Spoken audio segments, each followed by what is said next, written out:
On est dans un événement qui est le BIC, qui est donc la Biennale internationale du goût, qui s'est passée à Lyon dans le tunnel de la Croix-Rousse.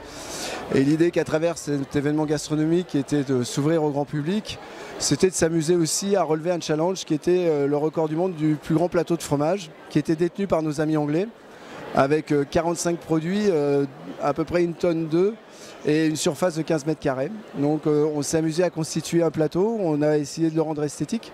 Beaucoup de travail avec un charpentier, puis aussi le travail avec un éclairage indirect.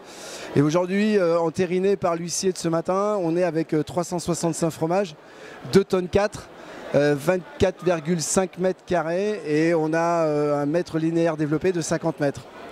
Donc on est assez content parce que là, le record est enregistré, a été entériné par l'huissier ce matin. Donc normalement, on n'attend plus que l'agrément du Guinness Book. Ce qui, je pense, a été le plus compliqué, ça a été de trouver la bonne répartition et la bonne harmonie entre forme et couleur. Parce que quand on a à peu près 400 fromages à mettre en scène, c'est toujours la difficulté de savoir si on va avoir un équilibre dans le plateau.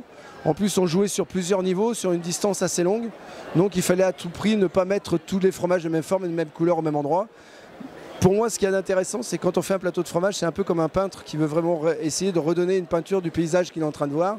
Il faut qu'on arrive à trouver à ce qu'il y ait un esthétisme dans la façon dont on peut observer le plateau de fromage. Et tous les produits qui sont entamés aujourd'hui vont être donnés à une heure caritative qui est pour donner ça à des gens qui aujourd'hui n'ont pas la possibilité de manger ces fromages-là. Voilà. Hervé Mons nous a montré tout ce qu'il savait faire. Un plateau de fromage merveilleux, des fromages d'exception. Et franchement, là, il a fait un grand succès de sa présentation de fromage. Je trouve le côté esthétique des fromages qui est mis en valeur avec ces différences de format, de couleurs. Et puis la dégustation est extraordinaire, des produits très différents, très authentiques. C'est super.